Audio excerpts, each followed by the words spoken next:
നിയമസഭാ തെരഞ്ഞെടുപ്പിന്റെ വോട്ടെണ്ണലിനുള്ള ഒരുക്കങ്ങൾ അവസാന ഘട്ടത്തിൽ. തിങ്കളാഴ്ചയാണ് വോട്ടെണ്ണുന്നത്.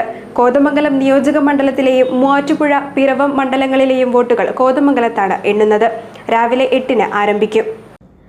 ഏപ്രിൽ 9-ന് രേഖപ്പെടുത്തിയ ജനവിധിയുടെ ഫലം അറിയാനുള്ള കാത്തിരിപ്പാണ് അവസാനിക്കുന്നത്. തിങ്കളാഴ്ച രാവിലെ 8-ന് വോട്ടെണ്ണൽ ആരംഭിക്കും. 1 മണിക്കൂറിനകം ആദ്യ ഫലസൂചന പുറത്തുവരും. MA കോളേജിന്റെ ഇൻഡോർ സ്റ്റേഡിയത്തിലാണ് വോട്ടെണ്ണൽ കേന്ദ്രം സജ്ജീകരിച്ചിട്ടുള്ളത്. കോതമംഗലത്തെ വോട്ടുകൾക്ക് പുറമെ മൂവാറ്റുപുഴ, പിറവം മണ്ഡലങ്ങളിലെയും വോട്ടെണ്ണൽ കേന്ദ്രവും MA കോളേജിൽ തന്നെയാണ്.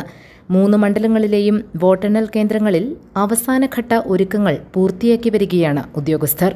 വോട്ടെണ്ണൽ കേന്ദ്രങ്ങൾക്കുള്ളിൽ ഏജന്റുമാർക്ക് മാത്രമാണ് പ്രവേശനം. മൊബൈൽ ഫോണും അനുവദിക്കില്ല. ഓരോ റൗണ്ടുകളിലും സ്ഥാനാർത്ഥികൾക്ക് ലഭിക്കുന്ന വോട്ടുകളും ലീഡ് നിലയും സമയാസമയങ്ങളിൽ പുറത്തറിയിക്കാനുള്ള ക്രമീകരണവും ഏർപ്പെടുത്തുന്നുണ്ട്. 3 മണ്ഡലങ്ങളിലെയും നേതാക്കളും അണികളും വോട്ടെണ്ണൽ കേന്ദ്രങ്ങൾക്ക് മുമ്പിൽ തടിച്ചുകൂടും. ഇവരെ നിയന്ത്രിക്കുന്നതിനും സംഘർഷങ്ങൾ ഒഴിവാക്കുന്നതിനുമായി ശക്തമായ പോലീസ് സാന്നിധ്യവും വോട്ടെണ്ണൽ കേന്ദ്രങ്ങളിലുണ്ടാകും.